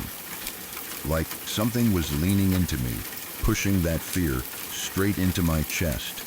I remember the suddenness of it, how fast it snapped me out of sleep. 1 second I was drifting, and the next my eyes were open, and my heart was hammering. My whole body lit up with adrenaline. The room was still dark, but now it didn't feel like normal nighttime darkness. It felt like the darkness had weight, like it was full of something. I didn't calmly sit up and look around. I didn't take a deep breath and reason with myself. I reacted. I remember jumping out of bed so hard it felt like I launched myself. My feet hit the floor, and I was moving before I even knew what I was doing. And then I started throwing punches, actual punches, swinging wild haymakers into empty air like I was trying to fight something I couldn't see. It sounds ridiculous when you say it in daylight, but in that moment, it wasn't a choice. It was pure survival instinct. I didn't even look. I didn't scan the room. I reacted on feeling alone, like my body believed there was something right there, and the only way to stop it was to hit it. My fists cut through the air. I swung again and again, blind, breath sharp in my throat. The motion felt real and urgent, like I was defending myself. My heart was going insane. I could feel blood rushing in my ears. I remember the way the room seemed too quiet, except for my own movement, the way the air felt cold against my skin, the way my muscles were locked tight, And then, as quickly as it started, it ended. I was standing beside my bed, fully awake now, fists still up, like I expected something to come at me. The room was the same room it had been every night. The furniture was where it always was. The shadow shapes were normal. There was no person at the foot of the bed. There was no shape slipping away. There was nothing. Just me, standing there breathing hard, confused and embarrassed, and shaken all at once. I turned on a light. I checked the corners. I looked behind the door, as if someone could be hiding there. I looked toward the windows. Everything was normal. The locks were fine. There was no sign anyone had been inside. No sound outside. No footsteps, no movement. Nothing that matched the level of fear my body had just flooded me with. I stood there for a long time, trying to slow my breathing down, trying to convince myself it was just a nightmare, just a weird sleep episode. That's what it had to be, right? Because what else could it be? If there was nothing there, then nothing was there. That's how reality works. Except my body didn't agree. My body had reacted like I was about to be attacked. And it's hard to shake that kind of fear, even when your eyes can't find a reason for it. I eventually went back to bed, but I didn't sleep the same way after that. Even when I did fall asleep, it was lighter. I woke up more easily. I kept thinking about the way it felt, that shift from someone is there to something is wrong. That threatening pressure at the foot of the bed. I kept replaying the moment I jumped up and swung at nothing. I kept wondering if I had just snapped awake from a dream and my brain carried the fear over into the room, or if there really had been something standing there and it left the instant I moved. And that's when the strangest part happened. After that night, the experiences stopped. For the rest of my stay there, which I'd estimate was about a year, I didn't have those weird half-sleep moments anymore. I didn't wake up with that uneasy sense of a presence. I didn't feel someone at the foot of the bed. I didn't get that creeping nighttime awareness that something was watching me. It was like it had been switched off. At first, I expected it to come back. I expected it to just pause for a while and then return, because that's how it had felt before, like a pattern that came and went. But night after night passed, and nothing happened. I slept normally. I woke up normally. The room was just a room again. That should have been comforting, and in a way it was, but it also left me with a different kind of unease, because if the whole thing was just random sleep weirdness, why did it stop so cleanly after that one night? Why did it feel like it built towards something, peaked in that threatening moment, and then vanished? I tried to explain it to myself in a practical way. Maybe the fear had been feeding itself. Maybe my brain was primed to create the sensation, because I was sleeping next to a graveyard and my imagination was running in the background.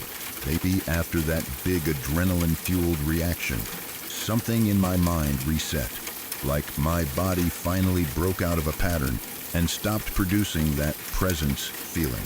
I've read enough about sleep and anxiety to know the brain can do incredibly convincing things in that half-asleep state.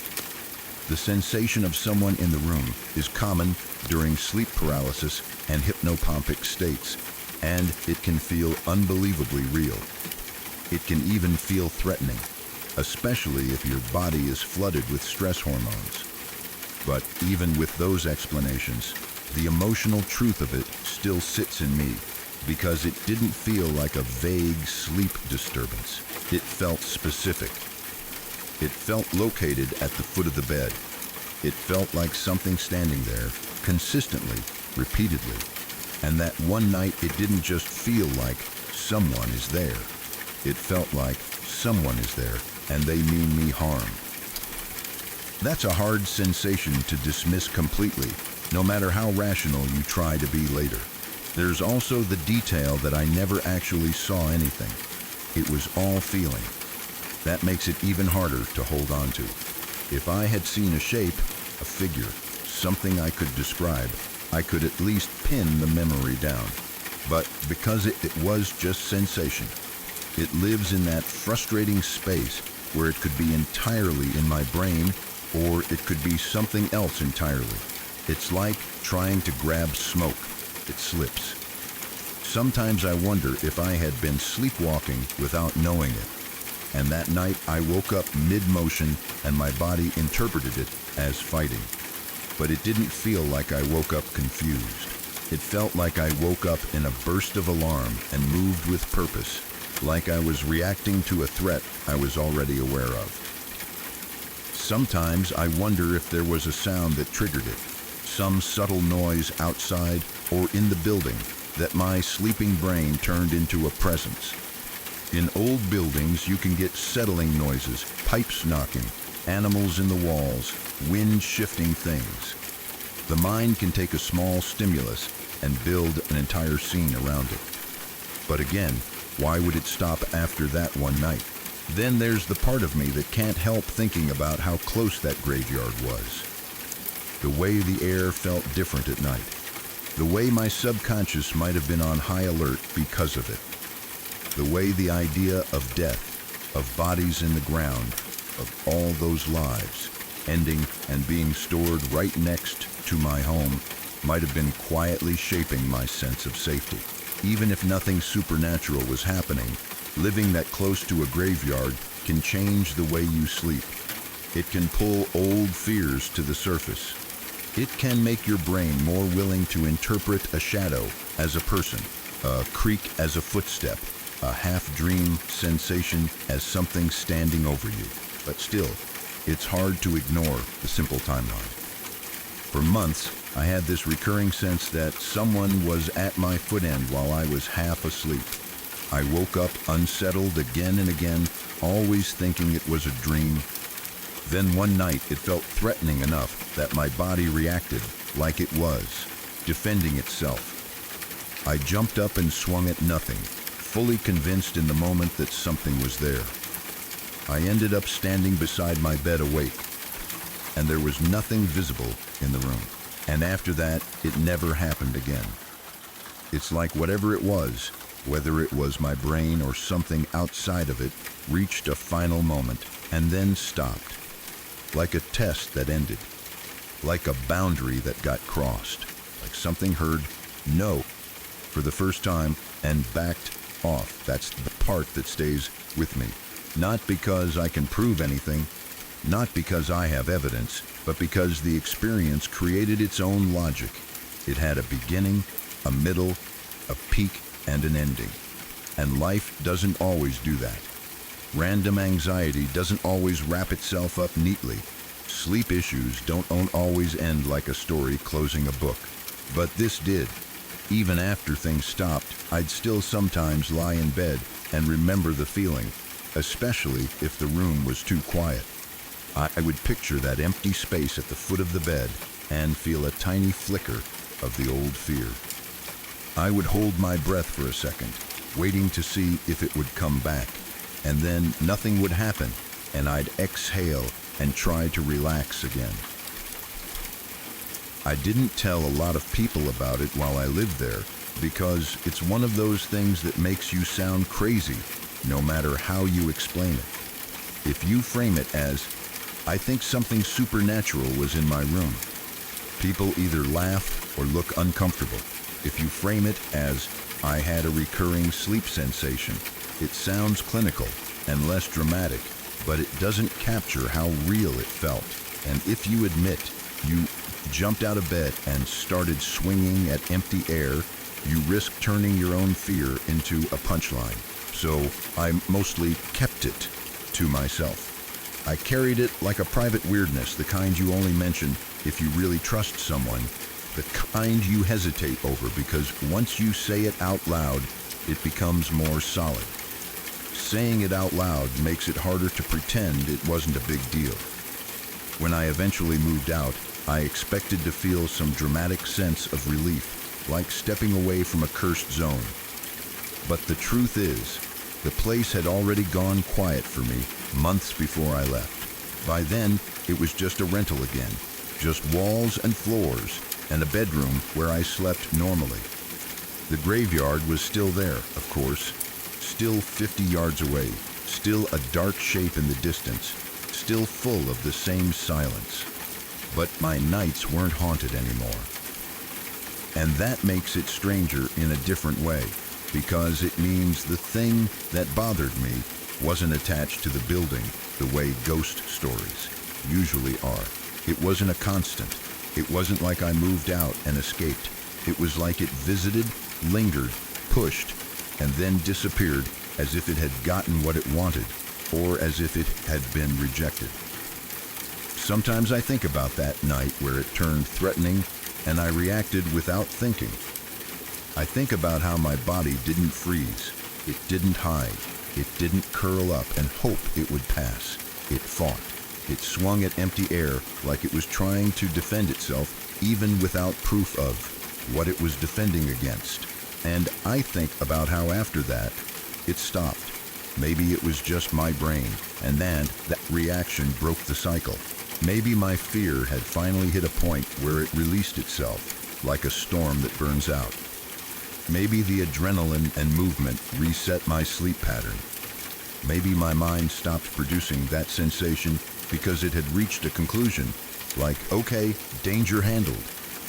But even if that's true, it still means my body believed it enough to fight it. It still means something in me felt watched, night after night, while I slept beside a graveyard. And I don't think the human mind is stupid. I think it's a machine built for survival, and sometimes it misfires, but sometimes it also picks up on things we don't consciously notice. Whether it was subconscious stress, or the atmosphere of that place, or a genuine sleep phenomenon, it felt real in a way that still makes my stomach tighten. I can't tell you what it was. I can't tell you I saw a ghost. I can't tell you it was definitely supernatural. All I can tell you is what it felt like. The persistent sense of someone standing at the foot of my bed while I was half asleep. The uneasy mornings where I told myself it was just a dream. The one night where the presence felt threatening enough that I jumped up and started throwing punches without even looking. And the way I ended up standing beside my bed, fully awake with nothing there at all. And then, after that, nothing. Silence. Normal sleep. No more presence at my foot end for the rest of the year I lived there. That's why it sticks with me. Because it didn't fade gradually. It ended like a door closing, and I still don't know who shut it or why.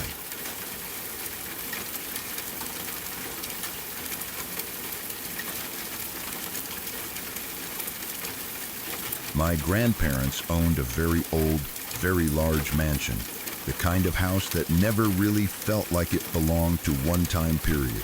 It had been there long before any of us were born, and every room seemed to carry its own weight. Even during the day, when sunlight came through the windows and people were talking downstairs, it still had that old house feeling, like the walls were listening quietly. The floors creaked in certain places, no matter how carefully you walked. Some of the doors were heavier than normal doors, with old handles that felt cold in your hand. The hallways were long, and the corners always seemed darker than they should have been. It was a beautiful house in a lot of ways, but it was also the kind of house where you never felt completely alone, even when you knew you were. My 3 siblings and I spent a lot of time there growing up. It was almost like a second home to us. Because the mansion was so big, each of us had our own bedroom when we stayed over. As kids, that felt exciting at first.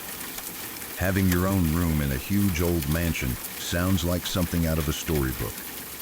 But after a while, when the nights got quiet and the adults went to bed, having your own room didn't feel as fun. It felt like being separated from everyone else by too much space. The house made normal night sounds, but in a place that old and large, Every sound seemed to travel strangely. A little creak from somewhere down the hall could sound like a step. A door settling in its frame could sound like someone turning a knob. The wind outside could push against the windows and make the whole house feel like it was breathing. We all knew the house was old, and I think we all felt, in our own ways, that it had an atmosphere to it. But kids also get used to things. If you spend enough time in a place, even a creepy place, it becomes familiar. You learn which hallway lights flicker, which floorboards complain, which rooms feel colder than the others. You start telling yourself that every strange feeling has a normal explanation because you have to sleep there and you don't want to scare yourself every single night. One night, my sister begged me to sleep in her room. She wasn't just asking casually. She was scared. I could tell from the way she said it. There was a tightness in her voice, a panic she was trying to hide but couldn't. She didn't want to be alone in that room, and whatever she had felt or thought she might see, it was enough that she didn't care about looking childish. She wanted someone there with her. I don't remember if she told me exactly why she was scared before it happened, or if she just insisted I stay, but I remember understanding that she was genuinely afraid. So I stayed with her. We were both in her room watching TV, trying to make the night feel normal. That's what TV does in a scary room. It fills the silence. It gives your eyes somewhere to go. It makes the seesaws feel occupied by voices and colors, like the rest of the house can't press in as easily as long as something is playing. The light from the screen flickered across the room, and for a while we probably relaxed a little. We were just two kids watching television in an old bedroom, pretending nothing about the house felt strange. Her bedroom door opened out toward the hallway, and from where we were, there was a view past the door frame. The library was nearby, and the hallway stretched beyond it. The library itself was one of those rooms that already had a certain feeling to it, even when nothing strange happened. It had shelves, shadows, old furniture, and that particular stillness old libraries have. Like dust and silence have lived there longer than people have. At night, the doorway to that room always seemed darker than the rest of the hall. We were watching TV when all of a sudden I saw a woman walk out from the library. I don't mean I saw a vague shape or a shadow moving in the corner of my eye. I saw a woman. She had long dark hair and was wearing a sundress. That detail has stayed with me because it was so ordinary and so wrong at the same time. A sundress is not frightening by itself. Long dark hair is not frightening by itself. But seeing a woman dressed like that walking through my grandparents' mansion at night, when no woman like that should have been there, made my whole body react before my brain caught up. She walked from the library, past my sister's doorframe, and continued down the hall. For a split second, I couldn't move. My mind tried to fit her into something normal. Maybe it was someone in the family. Maybe it was an adult. Maybe it was a guest. But none of that made sense. The way she appeared from the library felt wrong, and the way she moved was too calm, like she belonged there completely. She wasn't rushing. She wasn't startled. She didn't look lost. She walked past the door like she had done it 100 times before. Then my body kicked into action. I jumped up and went down the hall. I don't know what I expected. Maybe I thought I would catch her walking away and realize it was someone real. Maybe I thought I'd find an explanation as soon as I looked. But as I reached the doorway and looked down the hallway, I saw her just in time. She looked back at me. That moment is burned into my memory. She had already passed the room and was farther down the hall, but she turned her head enough to look back. It wasn't a dramatic horror movie turn. It was almost casual, and that made it worse, like she knew I was there. like she knew I had seen her, like she wasn't surprised at all. Then she rounded the corner and disappeared. Not disappeared in the way someone walks around a corner and keeps going, because I got there fast enough that I should have heard her or seen where she went. It was more like she turned the corner and was simply gone. The hallway beyond should have held some trace of her, some sound, some movement, something. But there was nothing, just the empty hall, the old house, and the sudden pounding of my own heart. Before I could process any of it, my sister raced over to the door. She slammed it shut right in front of my face. The door closed so fast and hard that it snapped me out of staring down the hall. I turned toward her, and she was nearly in tears. She was blubbering, panicked, barely able to get the words out clearly. "She'll be back," she said. "Please don't open the door. I don't want to see her again." That scared me more than seeing the woman had, because my sister didn't sound confused. She didn't sound like she was asking me what I had seen. She sounded like she already knew, like this wasn't the first time. Like the reason she had begged me to sleep in her room was not just a childish fear of the dark, but because she had seen that woman before and knew what might happen. The way she said, "She'll be back," made my stomach drop. It wasn't, "What was that?" It wasn't, "Did you see someone?" It was, "She'll be back." That meant, in her mind, this woman was a repeating thing, something that came around, something she expected. I wanted to ask questions, but she was too scared, and honestly, so was I. The room that had felt a little safer with the TV on suddenly felt too exposed. The hallway outside the door felt like a living thing. The whole house seemed too quiet, like it was waiting for us to stop talking. The door to my sister's room had a large square hole in it where a metal grate usually sat.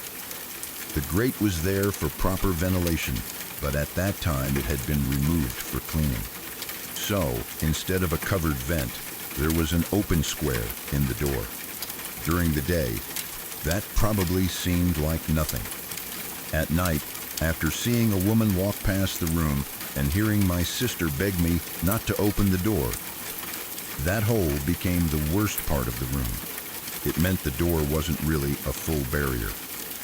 Even with the door shut, there was still an opening, a place where you could see out, a place where something outside could maybe see in.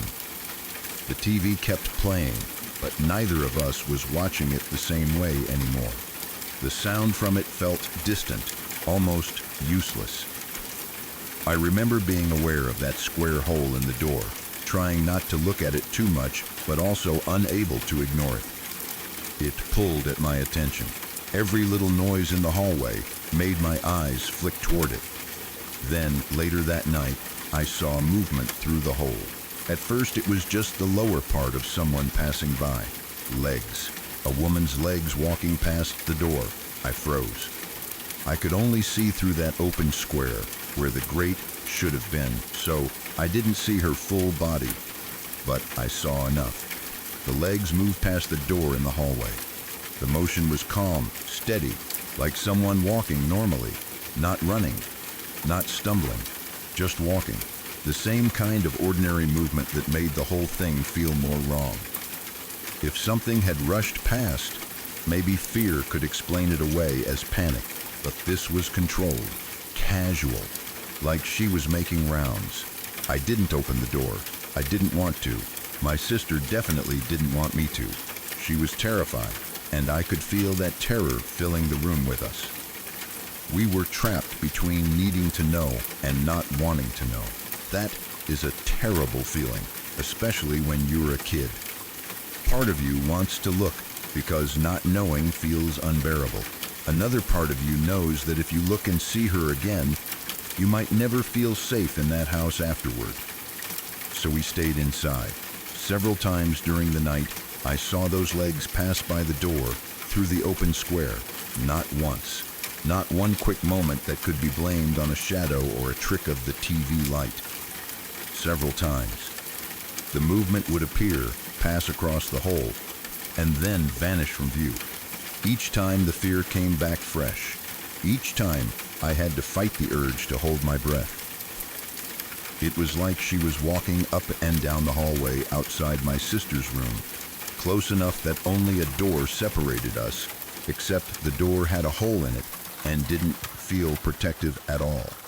I don't remember hearing footsteps clearly, and that somehow makes it worse in my mind. Maybe the old house made so many tiny sounds that footsteps blended into them. Maybe I was too scared to separate one sound from another.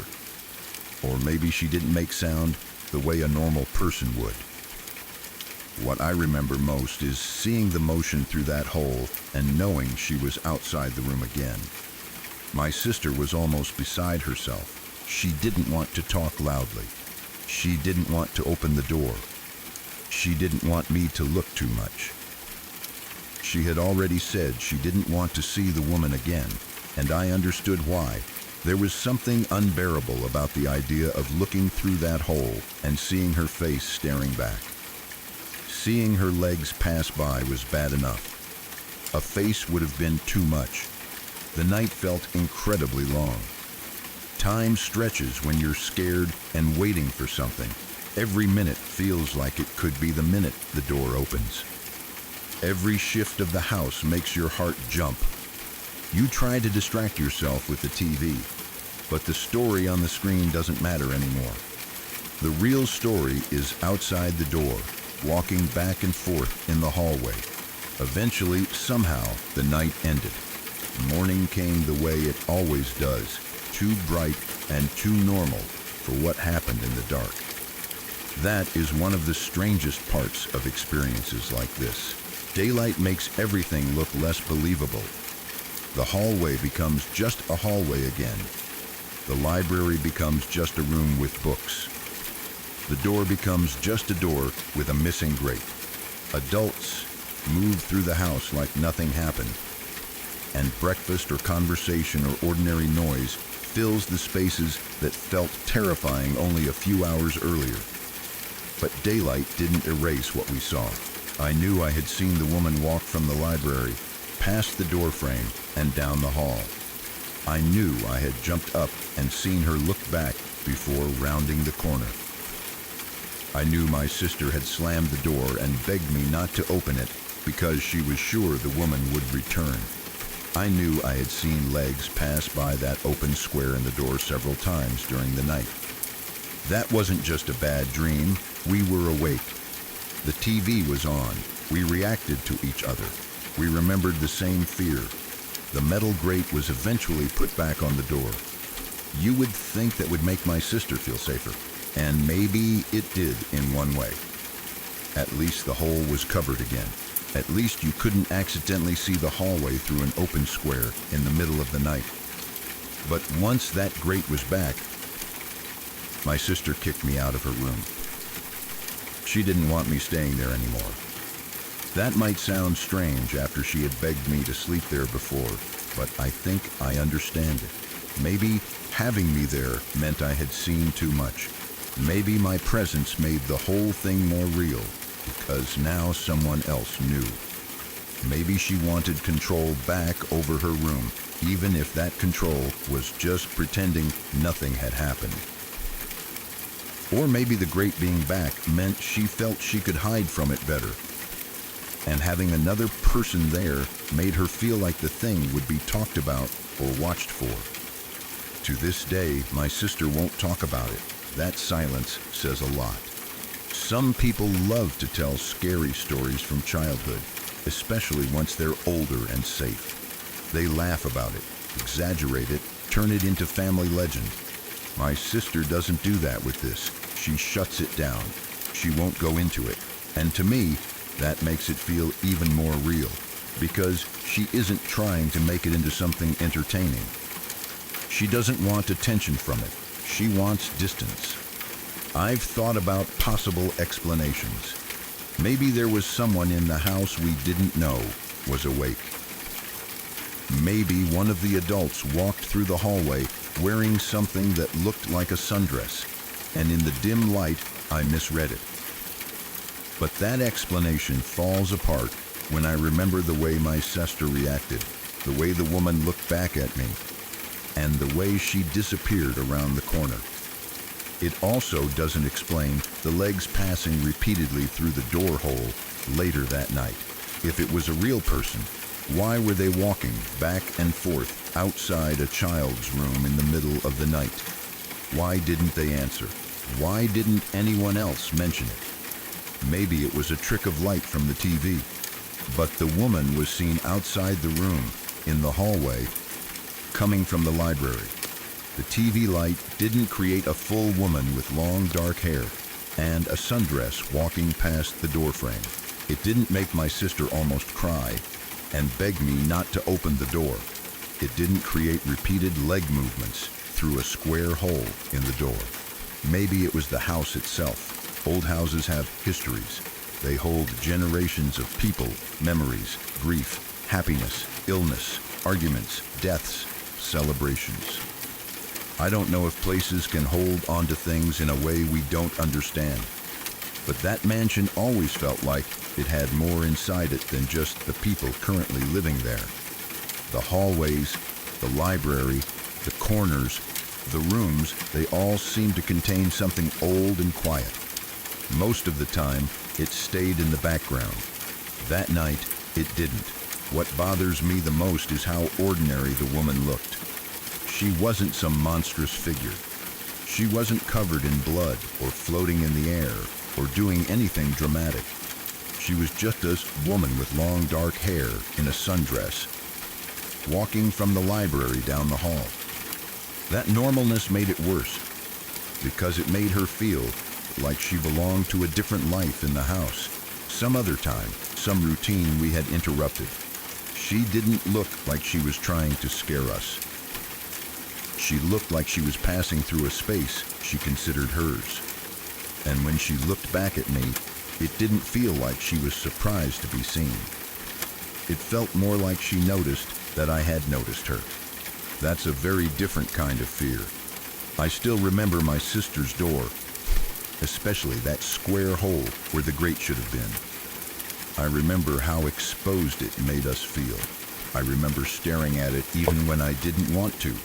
I remember seeing her legs pass by again and again, and feeling that awful mixture of curiosity and terror. I remember wanting the night to end and also being afraid of what might happen before morning came.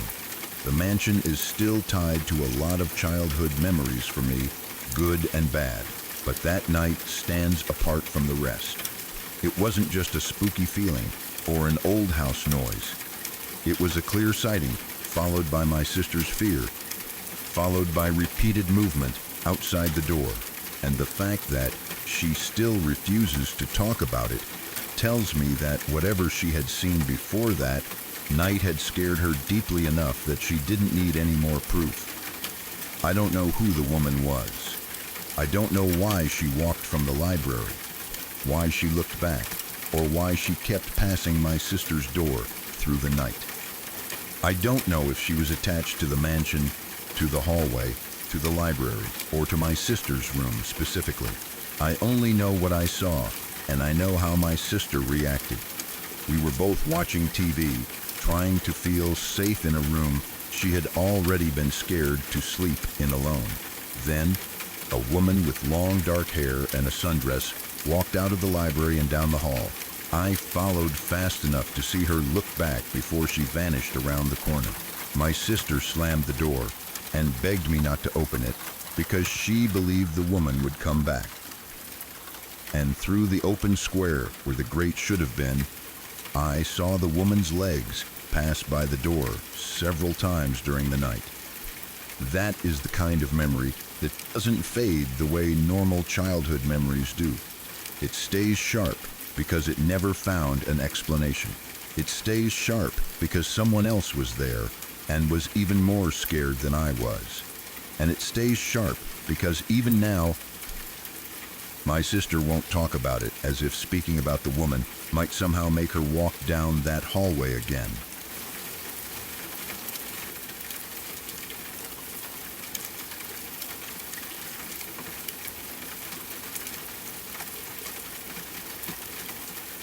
If you've stayed with me this far, then these stories didn't simply pass the time. They stayed with you. Everything you heard tonight was real. Real people. Real moments. And in each one, something quietly slipped out of place. If you'd like more of the kind that don't let go so easily, subscribe to Crowvane Manor. There are more rooms left open and more stories waiting behind every door. I'm grateful you spent this part of your night here. Rest well, and I'll be waiting when you return.